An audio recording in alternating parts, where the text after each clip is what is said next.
Chapter 18. What? Kinkajou yelped. Anemone! Turtle cried. The mop sailed across the room and rapped Moon sharply on the snout as she tried to back away. Ow! Moon cried, fending it off. Stop! The mop evaded her talons and whapped her again. Tears of pain sprang into Moon's eyes, and she grabbed the handle, wrestling it down to the floor. What are you doing? She shouted at Anemone. I'm not going to let you hurt me. Neither am I. Kinkajou yelled. She dashed over and threw herself on the mop, helping Moon pin it to the ground. Anemone! Turtle said helplessly. Stop this. But his sister was busy scooping up another talonful of pebbles. Turn into opals and sapphires. She ordered them. And go distract Darkstalker so he doesn't come looking for her. She opened her claws and a glittering constellation of blue and iridescent gems shot out the door, tumbling over one another in the air. There. Anemone said, satisfied. Now he won't come rescue you. And hey, he did say I should use my magic to clean up. Just stop fighting and do it! She made a sweeping gesture with one talon, and the mop's long handle shot upright, cracking Kinkajou in the jaw. Ouch! Kinkajou roared. Turtle jumped forward, but he didn't know what to do. Should he cast a spell? Would it be hidden by Anemone's other magic in here? What could he do? Enchant the mop? Or enchant Anemone? But then she'd know he was an animus. This seemed like perhaps not the best time to reveal that. Still, he had to do something to help Kinkajou and Moon. What would the hapless sidekick do in this situation? A heartfelt speech! There was always a right thing to say, wasn't there? Even the sidekick sometimes got a decent, useful speech. He could talk her down. She was his sister, after all. Anemone, think of what you're doing. He started, his voice cracking. Blah, blah, blah. Anemone said, flapping her claws at him. Quit your jellyfishing, Turtle. I'll let your girlfriend and her annoying friend go in a minute. I just don't get what Darkstalker sees in Moon. Do you? She's nobody special. Not like me. A slow smile spread across her face. Maybe I just need to make him realize that. Anemone swept over to the dry fountain and fished something out of it, some kind of small device that looked like a telescope and an hourglass stuck together. What in the moons is this? Anemone turned it over in her claws for a moment, shrugged, and tossed it aside.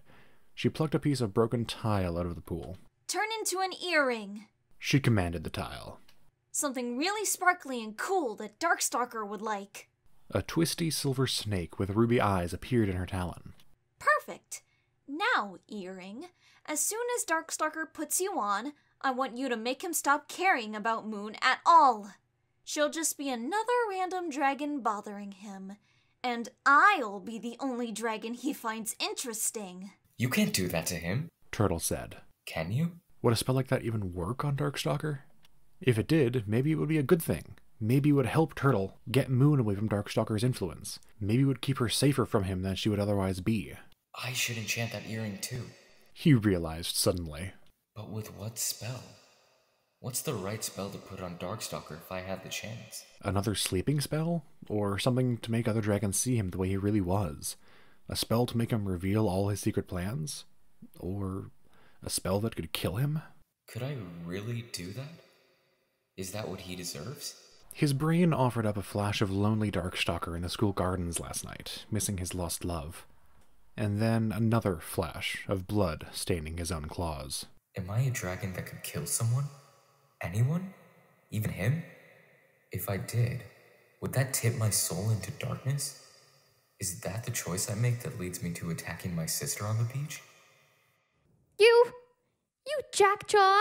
Kinkajou yelled at Anemone, coiling her tail around the mop and leaning on it with all her weight. You overripe melon! Next to her, Moon was struggling silently. You're being absolutely horrible! Kinkajou yelled. Oh, Turtle, is this her losing her soul? Is she turning evil? Is it? Turtle thought with horror. He'd stopped worrying about that after she put on the silver necklace, but if it didn't work, or if the spell on it wasn't quite what she thought it was... Ha! Anemone cried. I'm not evil. My soul is protected, remember? I've seen evil. This isn't evil at all. This is just a princess dealing with one of her pesky problems. She held up the earring and dangled it in Moon's direction. What else should I do with my magic, do you think? Ooh, I could make him give me one of the queen's rooms. Or I could make him build me my own palace right next to this one. She breathed out a contented sigh and touched her necklace. Life is so much easier now that I could do whatever I want. I wouldn't be sure of that, Moon said, looking over Anemone's shoulder. Anemone. Darkstalker's menacing voice rumbled like an earthquake rising through Turtle's claws. Explain yourself. The enormous Nightwing stepped through the door and made a gesture toward Moon. The mop clattered to the ground, harmless once more. Kinkajou put one wing around Moon. Anemone swung around to Darkstalker with a sweet, practiced smile on her face. There you are. Oh, this is nothing, don't worry.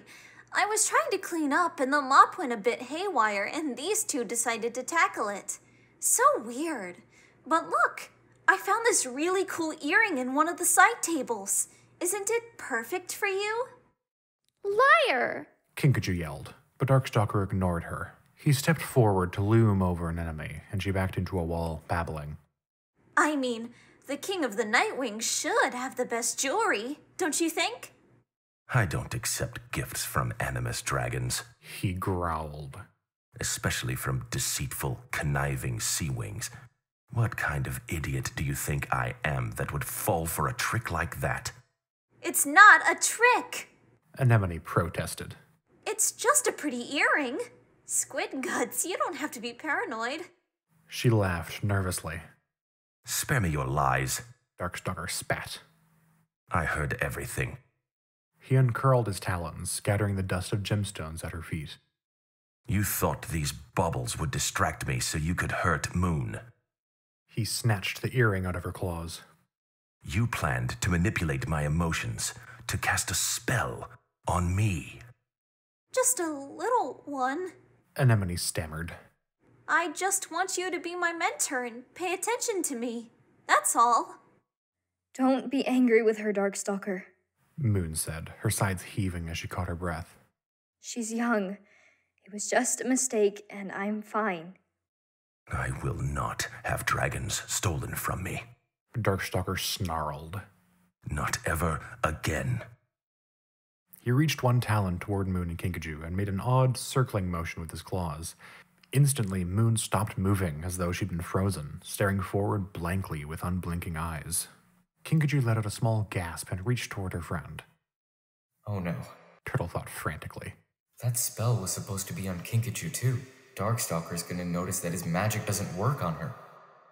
Darkstalker frowned at Kinkajou, then down at his talon.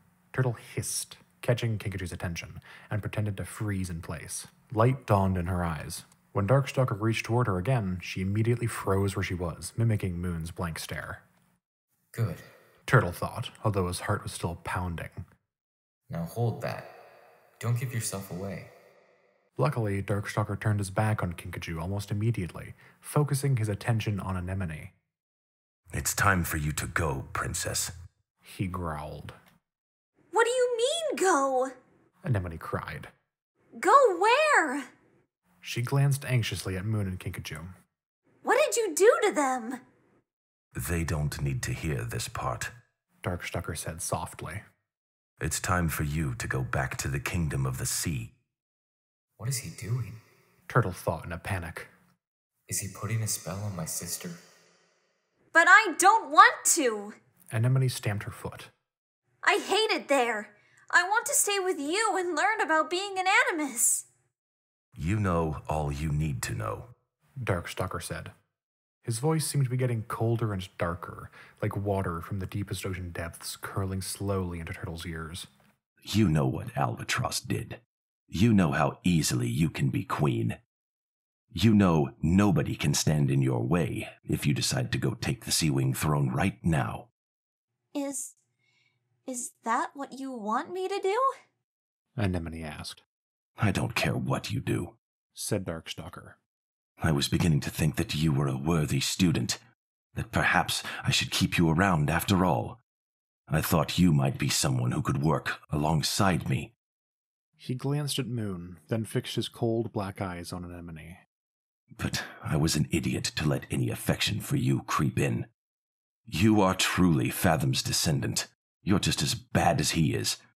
And I don't want you anywhere near me. I can't help being Fathom's descendant. Anemone cried. I'm sorry, all right? I won't try to cast any more spells on you, I promise. It wouldn't have worked anyway, Darkstalker said, flicking the earring at her. It bounced off her forehead and skidded across the floor. None of your spells will ever work on me. I've protected myself from your magic. Now, get out. Go kill your mother if you want. Feel free to kill any other dragons that stand in your way. He made the circling motion with his claws again. Moon took a breath in, glancing around as though mildly puzzled, and Kinkajou imitated her a moment later. You won't be able to hurt Moon anymore, Darkstalker said, sweeping one wing toward the doorway. so don't even try. This isn't fair! Anemone yelled. It's not fair! She bolted toward the balcony instead, then turned back, framed by the gray light outside. I'll show you how special I am! You'll see! She flung herself into the air. Anemone. Turtle's chest ached, as though all his guilt had become boulders piled on his heart. This is my fault. This is my fault. I can't believe she did that. Kinkajou said. Moon, are you all right? Did she cast any spells on you? Darkstalker asked gently. Not on me, no. Moon said in a shaky voice. I don't think so. Just on the mop and on the earring. 3 moons, I didn't realize how upset she was with me. Did you see that in her mind? She asked Darkstalker. A little, but I didn't think it would escalate so quickly either. He said. Are you having a vision? Moon touched her temples. I have a vision headache, but nothing clear is coming through. Or maybe you have a headache because you just got hit in the head with a mop handle. Kinkajou suggested sensibly. No, I think it's some danger in the kingdom of the sea. Moon said. Her worried eyes met Turtle's. Cold terror ran through him. Was Anemone really going back home? Right now? To kill Mother and steal the throne? She wouldn't do that. He thought, and at the same moment... This new Anemone might. This Anemone who wants everything, who believes it should be hers. This Anemone who uses her magic for selfish reasons, who wants to impress Darkstalker. This Anemone, who acts as though her soul is damaged after all. The enchantment Darkstalker did on her necklace. What if it was a lie? What if it didn't protect her soul? What if she'd been losing it bit by bit with each spell she cast? Including the one I asked her to cast on Kinkajou. Turtle thought with a wince. If that was true, the same thing could be happening to Anemone that happened to Albatross, their murderous ancestor all those centuries ago. And she could be flying home to follow in his footsteps right now.